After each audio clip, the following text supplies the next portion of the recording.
Qadınlarda klimaks dövründə baş verən psixozlar. Klimaks dövrü qadınlarda çox ağır bir dövrdür. Ümumiyyətlə, bütün insanlarda, həm kişilərdə, həm qadınlarda klimaks olur, yaxşı müəyyən bir dövründə. Lakin əksər hallarda kişilərdə bu dövr nəzərə çarpmadan keçib gedir və heç bir ağır nəticələr vermir. Bəzən ağır nəticələr verə də bilər, lakin əksər hallarda kişilərdə bu dövr çox nəzərə çarpmaz şəkildə keçir və kişilər klimaks dövründə involyusiya mərhələsinə, yəni yeni inkişafın, fərdi inkişafın yeni mərhələsinə ağrısız olaraq keçirlər. Amma qadınlarda klimaks həmişə birmənalı olaraq bu və ya digər dərəcədə yüngül və ya ağır klimakterik sindromla keçir. Qadınlarda klimaks dövründə baş verən psixiki pozğunluqların hamısı bir yerdə bir məfhumla xarakterizə olunur, bir məfhumla ifadə olunur. Bunun adı klimakterik psixozdur. Bəzən belə bir yersiz termin işlədirlər. Klimakterik nevroz. Klimakterik nevroz belə bir şey yoxdur. Var klimakterik psixoz.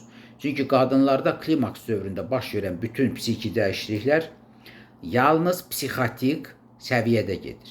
Nevrotik səviyyədə getmir. Nevrotik səviyyə biz bilirik ki, daha yüngül səviyyədir. Psixi xəstəliklərin, psixi pozuntuların reyestrində qadınlarda birmənalı olaraq bu psixotik səviyyədə, yəni maksimal dərəcədə ağır sindromlarla gedir. Klimakterik psixozun əlamətləri nədir? Birinci əlaməti, klimakterik psixozun birinci əlaməti. Qadın klimakterik psixoz dövründə cinsi həvəsi həddindən artıq artır. Yəni, psixoz zamanı klimakterik psixozun ən bariz, xarakterik, patognomanik mən deyərdim ki, əlamətlərindən biri qadın klimakterik psixozunun ən patognomanik əlamətlərindən biri cinsi həvəsin əks cinsdən olan fərdlərə olan meylin kəskin sürətdə qalxmasıdır. Təsadüfi deyil ki, bəzən qadınlarda bu yaş dövrünə Balzak dövrü də deyirlər. Balzak, əgər bilirsinizsə, Honoré de Balzak belə bir ingilis yazıcısı olub. Balzak çox əsərlərində qadınlarda bu dövrdə baş verən psixi dəyişiklikləri göstərib, xarakterizə edib. Yəni bunu bu bilirmiş, öyrənib, ətraflı öyrənib, bu insan həyatının bir dövrü kimi bunu öyrənib və öz əsərlərinin çoxusunda o qadınlarda məhz klimakterik psixoz dövründə baş verən xarakter dəyişikliklərini, şəxsiyyət dəyişikliklərini, ümumiyyətlə psixotik əlamətləri təsvir edərək belə bir əsərlər yaradıb. Onun əsərlərini demək olar ki, hamısında Balzak dövründə, yəni sonradan bu dövrə insanlar arasında Balzak dövrü deyilib, yəni klimaks dövrünə Balzak dövrü, Balzak yaşı deyilib. Bu Balzak dövründə olan psixi dəyişikliklər çox ətraflı təsvir olunur. Birinci əlaməti klimakterik psixozun qadınlarda əks cinsdən olan fərdlərə qarşı meylin patoloji olaraq artmasıdır. Patoloji olaraq. Yəni bu maniakal sindrom deyil. Maniakal sindromdan fərqli olaraq klimakterik psixoz vəziyyətində olan qadınlarda heç vaxt coşğunluq olmur. Onlar coşğun olaraq ətraf mühitin, sosial, ictimai mühitin qayda-qanunlarını tapdalayıb keçərək özlərini necə gəldi aparmırlar. Yəni, çoxlu miqdarda özlərinə kişi partnyoru axtarsalar da bunu çox ehtiyatla həyata keçirirlər. Yəni, maniakal sindromdan fərqli olaraq bu proses daha rəvan gedir. Lakin Lakin Balzak dövründə olan bu qadınlar, klimakterik psixoz dövründə olan qadınlar, onlar əsasən öz əks cinsdən olan partnyorlarını daha cavan yaşda olan kişilər arasından seçməyə meyilli olurlar. Misal üçün, klimaks müxtəlif yaşlarda başlaya bilər. Ən ağır hallarda 35 yaşında da klimaks başlayır. Amma adətən klassik olaraq müasir endokrinologiyada, ümumiyyətlə təbabətdə klimaks yaşı göstərilir 45 və ondan sonraki dövrlərdə. Bəzi ədəbiyyatlarda klimaks dövrünü dəqiq bir yaş məhdudiyyəti qoyurlar və həmin yaş dövrləri ilə xarakterizə. Bu düzgün deyil. Çünki 45 yaşında əgər klassik olaraq klimaks başlayıbsa, 40-45 yaşında bu nə qədər çəkəcək biz onu bilmirik. Nə vaxt qutaracaq biz onu bilmirik. Onu heç kim də bilə bilməz. Yəni hər bir orqanizm o qədər fərdidir ki, biz bu istənilən vəziyyətin nə qədər davam edəcəyini biz bilə bilmərik. Xüsusən də əgər klimakterik psixoz bu vəziyyətə qoşulubsa, burada proqnoz vermək ümumiyyətlə çox çətindir. Ona görə də misal üçün həyatda belə cütlüklər siz rast gəlirsiniz ki, qadının tutaq ki 45, 50, bəzən 55 yaşı var. Yəni o gedir 25-30 yaşında, bəzən hətta yeniyetməlik dövründə olan kişilərlə, yəni oğlanlarla, kişilərlə əlaqə yaradır. Onlarla mütəmadi cinsi əlaqədə olur. Əgər bu həddi buluğa çatmış kişidirsə, yəni 25-30 yaşı varsa, 20 yaşı varsa, hətta bəzən belə yaşlı olan qadınlar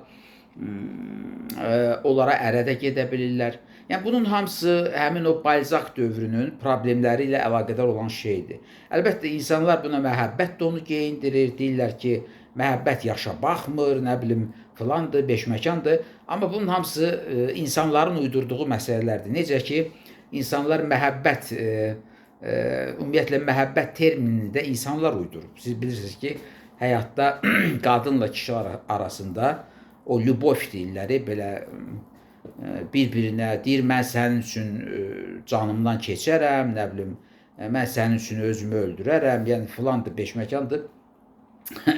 Yəni belə şey həyatda olmur. Yəni bu ancaq sözlərdir.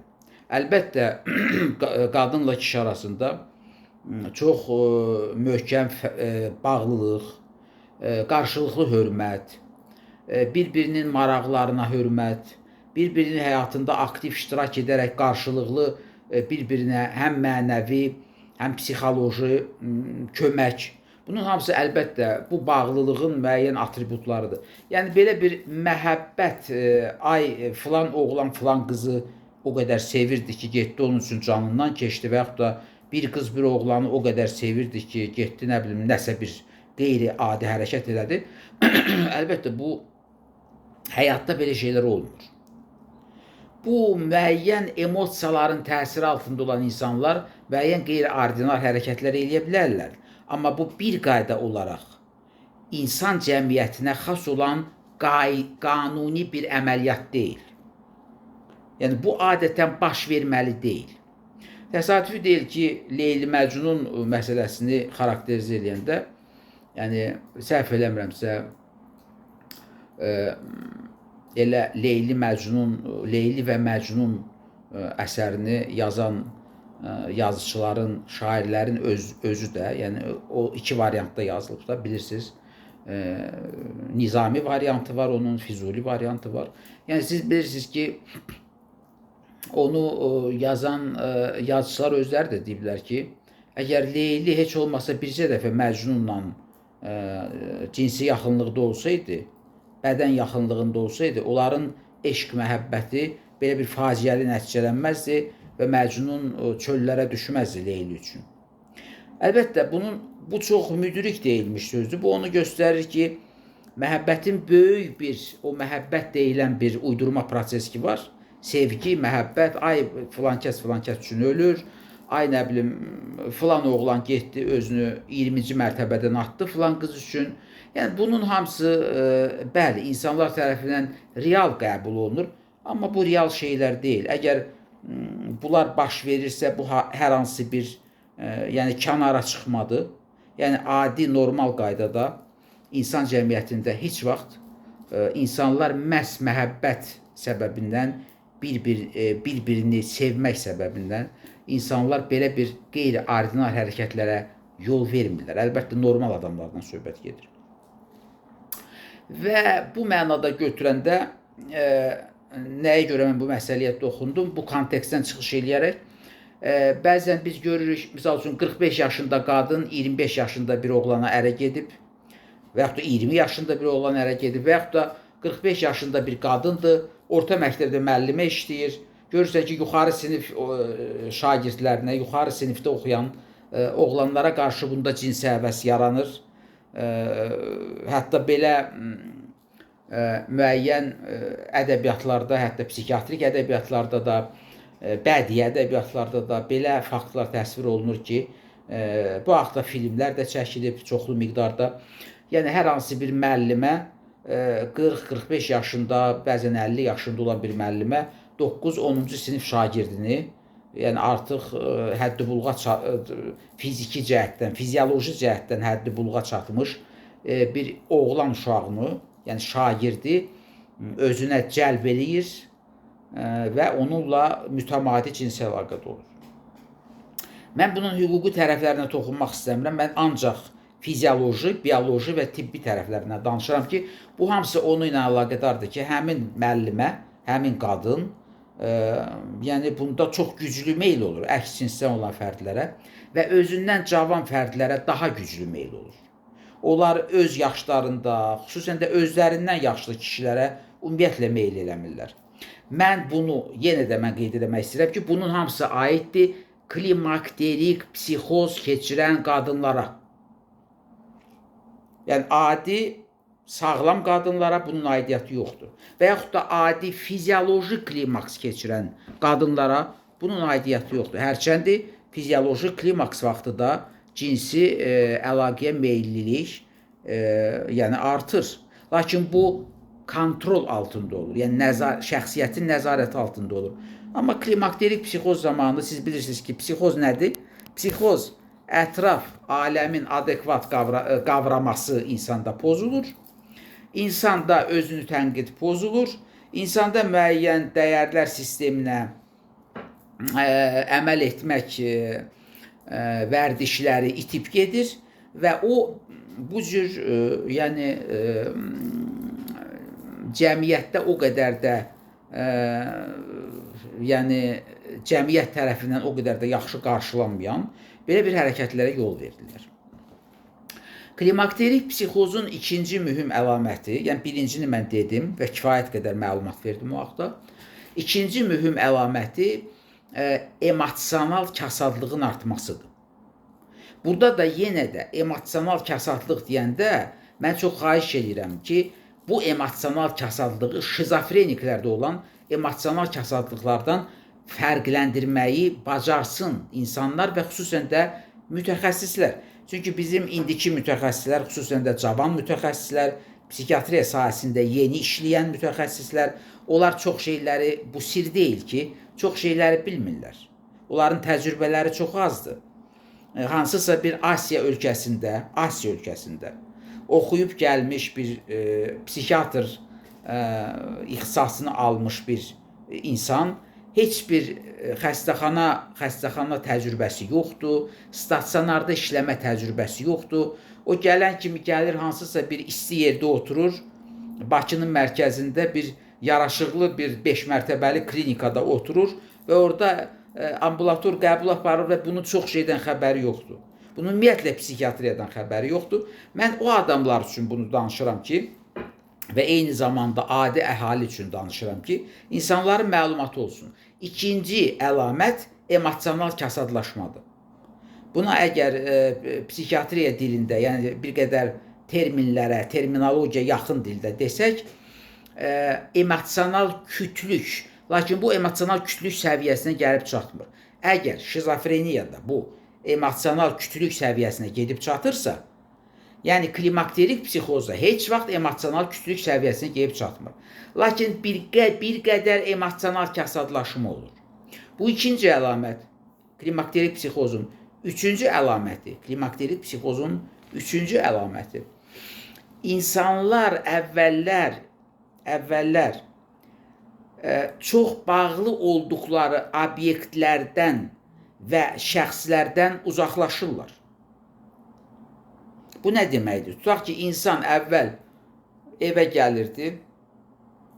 Xüsusən də qadınlarda, mən yenə də deyirəm, mən qadınlarda olan klimakterik psixozdan danışıram. Çünki qadınlarda bu çox tez-tez rast gəlir və çox ağır keçir. Deməli, qadın gəlir evə, onun evdə uşaqları var, kifayət qədər böyük, tutaq ki, yaxın adamları var. Əgər bu qadın əvvəl evə gələndə qapını açırdısa, onun üzünə kimsə, o adamı üzündən öpürdüsə, qızıdır, oğludur və yaxud da nə bilim nəvəsidir, o yaşda artıq insanın nəvələri də ola bilər. Yəni belə cavan nənələr də olur ki, bunlar cavan nənədirlər və eyni zamanda görürsünüz, cavan oğlan axtarırlar özlərinə. Yəni bu klimakterik psixozun əlamətləridir. Əgər əvvəl insan belə olubsa, bir də görürsən ki, insan dəyişdi, birdən-birə dəyişdi. O evə gəlir, belə üzünü gözünü turşudur. Tutaq ki, bunun evladı, oğlu, qızı və yaxud da nəvəsi istəyir bunu qucaqlaya, öpə, soruşur ki, ay mama, ay nə bilim nənə, sən necəsən? Bu heç bir cavab vermirdir. Heç nə, hər şey yaxşıdır. Keçir, gedir. Yəni bu emosional kasadlaşma bu şəkildə gedir klimakterik psixozda. Siz bilirsiniz ki, şizofreniyada tamam başqa cür keçir bu. Özdə şizofreniyada emosional kasadlaşma yox. Şizofreniyada emosionalnaya adqarojенность deyirlər. Tamamilə xəstə ayrılır, mühitdən ayrılır. Xəstənin öz dünyası olur, öz mühiti olur. Amma klimakterik psixozda belə olmur. Üçüncü əlaməti, klimakterik psixozun üçüncü patognomanik əlaməti. Mən ən çox da bunu yenə də deyirəm, həkim psixiatrlar üçün danışıram ki, bunları çox həkim psixiatrlar bilmirlər. Həkim psixiatrlar klimakterik psixozu involüsion psixoz kimi diaqnoz qoyub, onu hələ diaqnoz qoya bilsələr yaxşıdır. Diaqnoz qoyub xəstəyə elan edirlər ki, sizdə qocalıq psixozu başlayır və yaxud da xəstənin qohumlarına. Bu düzgün, bu qocalıq psixozu adlanmır. Klimakterik psixozun özünün kliniki əlamətləri var. Üçüncü kliniki əlamət. Klimakterik psixoz zamanı, demək, birinci, ikinci əlamətləri mən saydım. Üçüncü kliniki əlamət ondan ibarətdir ki, xəstələr, yəni klimakterik psixoz vəziyyətində olan qadınlar, əgər onlar əvvəl özlərinə qarşı çox tənqidi olub, öz günahlarını, belə deyək, səhvlərini boyunlarına alan bir adam olublarsa, indi siz o insana heç bir səhvini sübut eləyə bilməzsiniz. Yəni, insanın tutaq ki, bir elədiyi işin üstündə ona gəlirlər, deyirlər ki, sən bunu düz eləmirsən də, bunu belə eləmək lazım deyil. Deyir, yox, yəni ki, böyük bir orada müharibə başlayır ətrafdakı adamlarla. İnsan belə çox vaxtda o adamların dediyinin qəsdən əksinə gedərək, deyir, nə deyirsən, eləyirəm, yaxşı eləyirəm. Bax, bu klimakterik psixozun üçüncü əlamətidir. Bu artıq şəxsiyyət dəyişikliyindən xəbər verir və klimakterik psixozun ağırlığından xəbər verir. İnsan öz belə bir qardınya deyirlər, yəni qürur hissi sanki həddindən artıq güclənmiş olur insanın. Bu özünü tənqidin pozulması deyil. Yenə də deyirəm, burada ayırt eləmək lazımdır. Belə xəstələrdə özünü tənqid qalır. Çünki onlar təklikdə olanda başa düşürlər ki, onları tənqid eləyən o adam ki var idi, o düz deyir. Onlar onu bilirlər, başa düşürlər. Amma yenə də onlar onu etiraf etməyəcəklər. Klimakterik psixozun üçüncü əlamətində mən qeyd elədim. Klimakterik psixozun dördüncü əlaməti. Klimakterik psixoz ümumiyyətlə 5 simptoma kompleksdən, klimakterik psixoz sindromu 5 simptoma kompleksdən, 5 simptomdan təşkil olunubdur ki, biz buna simptomokompleks deyirik. Dördüncü əlaməti klimakterik psixoz zamanı insanın xarici obyektlərə verdiyi qiymət dəyişir. Bax, fikir verin. Xarici obyektlərə verdiyi qiymət və xarici obyektlər tərəfindən ona verilən qiymətə həssaslıq dəyişir. Əgər klimakterik psixoz olana qədər qadın çox sadə geyinirdisə, bax, fikir verin, çox sadə geyinirdisə, bu ümumiyyətlə sadə təbiətli adam idi, belə deyək də, əvvəllər sadə təbiətli bir adam olub. Və yaxud da əvvəllər çox belə dəblə geyinən bir qadın olub. Qadınlar bilirsiniz ki, geyinmə çox fikir verirlər, bu da təbiidir. Çox dəblə geyinən bir qadın olub və yaxud da sadə geyinən qadın olub. Əgər sadə geyinən qadın olubsa, bu klimakterik psixoz vəziyyətində başlayır öz xarici görkəmini, yəni öz qardirobunu tamamilə zənginləşdirir. Bir də görürsünüz ki, klimakterik psixoz vəziyyətində qadın elə şeylər geyinir ki, onu 10 il qabaq o qətiyyən geyinməzdi. Açıq paltar, diktaban ayaqqabı, deyirlər ki, bəs sən axı bir 5 il qabaq, 10 il qabaq diktaban ayaqqabı geyinmirdin. Deyirdin ki, o insana ziyandır, belədir, elədir. Belə açıq paltar geyinmirdin, deyirdin ki, mən utanıram. Deyir, indi geyinirəm də sizin nəyinizə lazımdır. Belə bir öz qürur hissini müdafiə eləmək. Əgər qadın əvvəllər dəbdəbəli geyinibsə, bir də görürsünüz ki, həmin qadın klimakterik psixoz vəziyyətində dəbdəbəli paltar daha geyinmir, ümumiyyətlə özünə paltar almır, elə əlinə nə keçdi geyinir, bu həddindən artıq belə bir, bilirsiniz, o səviyyə gəlib çatır ki, heç bu paltar nəinki təzəliyindən, köhnəliyindən söhbət getmir, çirklidir, təmizdir, ona da fərq qoymur. Yəni, ola bilər ki, o paltarı o heç günlərlə yumasın, geyinsin. Belə qadınların bəzən bədənindən iyi gəlməyə başlayır, ətrafdakılar bunu hiss edirlər, müəyyən başqa gigiyenik problemlər başlayır. Bu klimakterik psixozun 4-cü simptomudur.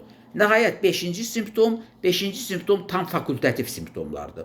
Xəstələrdə izləmə sayıqlaması ola bilər, xəstələrdə qısqanclıq sayıqlaması ola bilər, ərini qısqanır hamıya, deyir mən artıq yaşım çoxalır, sən özünə məşuqə tapmısan, sən evə gec gəlirsən, xüsusən də əgər onun həyat yoldaşı belə məhsul vəzifələrdə işləyirsə, yəni statuslu bir adamdırsa, o daima gedir onu yoxlayır, deyir sən katibən kimdir, yəni sənin bir cavan katibən var, yəqin ki, sən ondan fırlanırsan, nə bilim belə elə.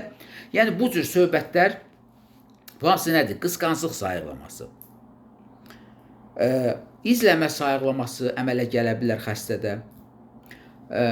Xəstə daima kim tərəfindənsə təqib, yenə də bu təqib, kim tərəfindənsə təqib olunma sayıqlaması olanda, o yenə də həyat yoldaşı tərəfindən göndərilən adamlardan şübhələnir ki, mənim həyat yoldaşım kimisə göndərib, onlar məni izləyirlər. Bu da o məqsədlə olur ki, mənim həyat yoldaşım məni aradan götürsün və cavan bir məşuqəsi ilə evlənsin təzədən. Bu 5 simptom klimakterik psixozun xarakter simptomlarıdır və bu klimakterik psixoz simptoma kompleksini əmələ gətirir. Yəni, obligat simptomlar, yəni mütləq təsadüf olunan simptomlar 4 simptomdur. 5-ci simptom fakultativ simptomlardır. Yəni, başqa psixozlarda da olur, amma klimakterik psixozda da olur. Ona görə biz ona deyirik fakultativ simptomlar. Yəni, təkcə klimakterik psixozda olmur. Söhbət 5-ci simptomdan gedir. Demək, bilmək lazımdır ki, klimakterik psixoz beynəlxalq xəstəliklər cədvəlində ayrıca psixoz kimi təsvir olunmayıb. Lakin bu o demək deyil ki, belə bir psixoz yoxdur.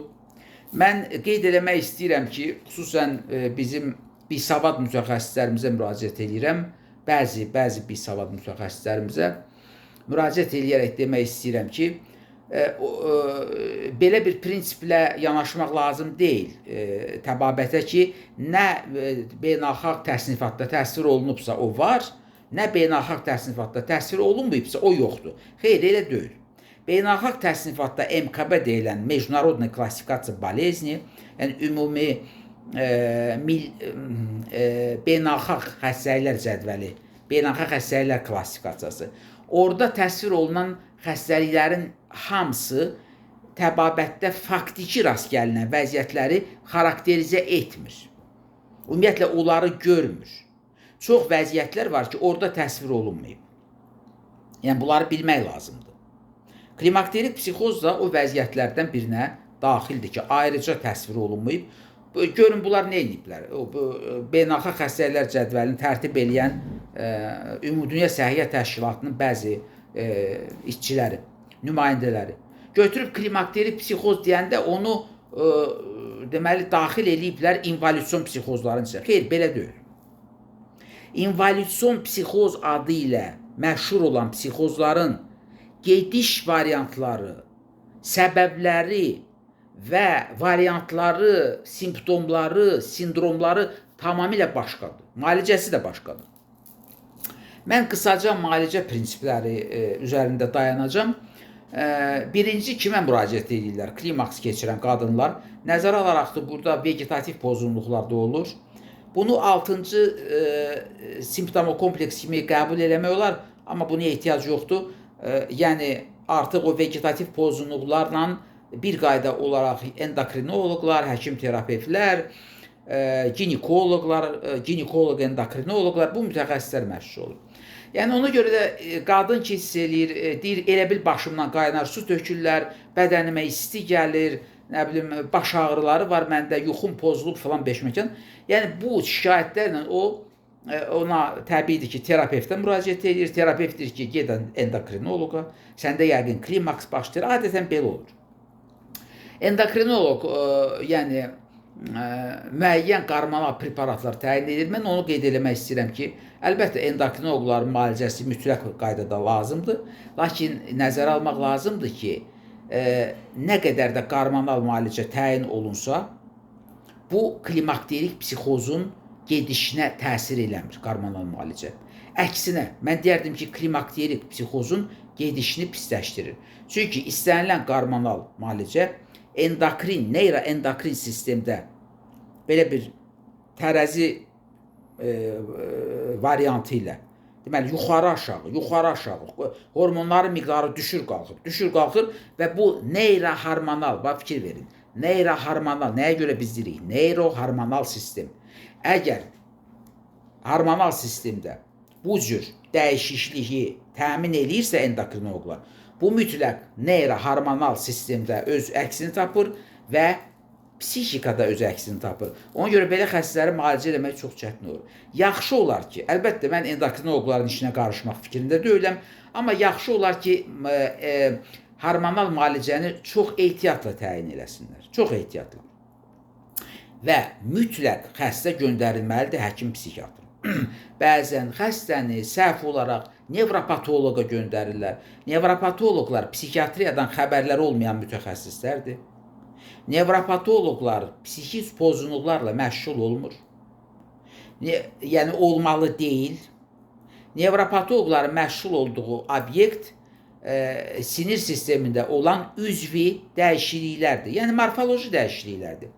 Əgər hər hansı morfoloji dəyişiklik varsa, patoloji morfoloji dəyişiklik sinir sistemində, onu da nevropatoloqla məşğul olur. Beyin şişləridir, beyində olan iltihabi proseslərdir, beyində olan müəyyən irsi xəstəliklərdir, periferik sinir sisteminin xəstəlikləridir, mərkəzi sinir sisteminin müəyyən ağır üzvü xəstəlikləridir, tutaq ki, beyin qan dövranı xəstəlikləridir. Bəli, nevropatoloqlar bunlarla məşğul ola bilirlər.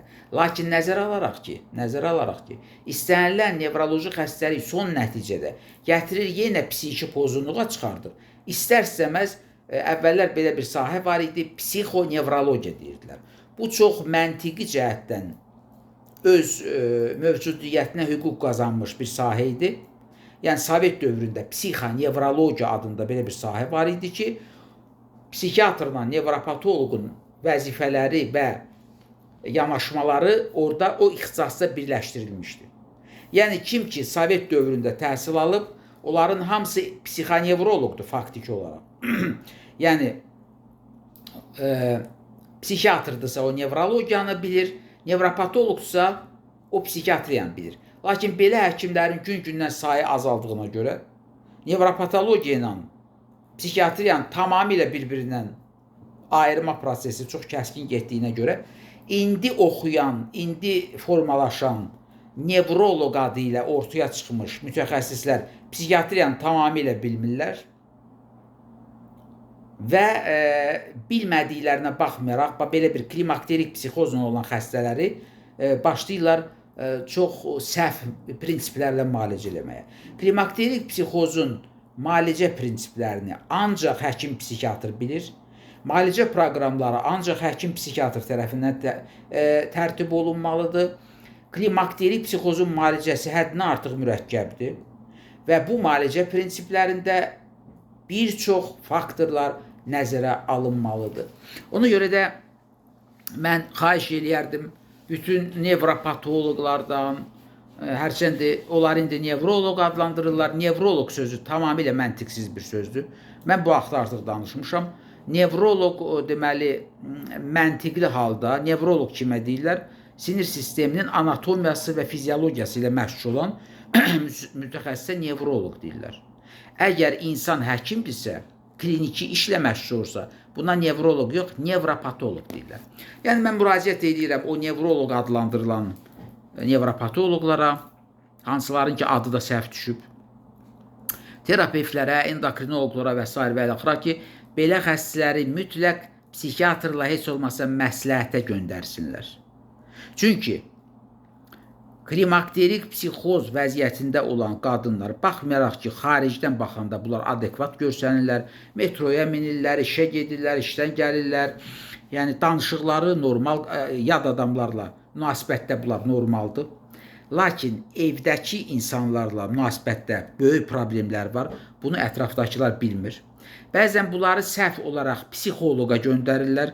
Psixoloq, mən həmişə bunu deyirəm, psixoloq o həkim deyil. Bəzən deyirlər ki, kliniki psixoloq. Kliniki psixoloq da həkim deyil.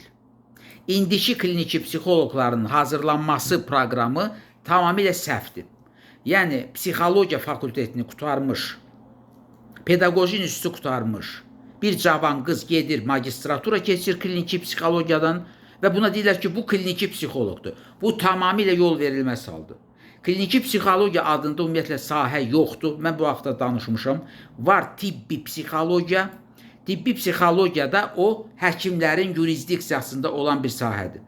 Yəni tibbi psixoloqda olmaq üçün insan mütləq ali tibbi təhsilə malik olmalıdır. Bir çox ölkələrdə artıq psixiatriya ilə tibbi psixologiyanı birləşdiriblər. Lakin Azərbaycanda hələ də kliniki psixoloqam deyib özünü ortaya atan adamlar var ki, bunlar yalandır danışırlar. Kliniki psixoloq adında belə bir ixtisas yoxdur. Yəni, bəzən klimakterik psixoz vəziyyətində olan qadınları psixoloqa göndərirlər. Psixoloqa göndərmək lazım deyil. Psixoloq fəlsəfi mütəxəssisdir. O heç bir kömək eləyə bilməyəcək o qadınlara. Və xəstədə psixoz dərinləşir, bəzən o ictimai təhlükəli əməllər də eləyir. Yəni, psixiatri xristomatiyada belə hallar təsvir olunub. 40-45 yaşında klimakterik psixoz vəziyyətində olan qadın gedir öz həyat yoldaşını öldürür və yaxud da gedir öz məşuqunu öldürür. Hər hansı başqa ictimai təhlükəli əməllər eləyir. Ona görə də və yaxud da özünə, öz həyatına qəsd eləyə bilər. Yəni, klimakterik psixoz həddindən artıq məsuliyyətli bir vəziyyətdir və bunun müalicəsi ilə, diaqnostikası ilə, müalicəsi ilə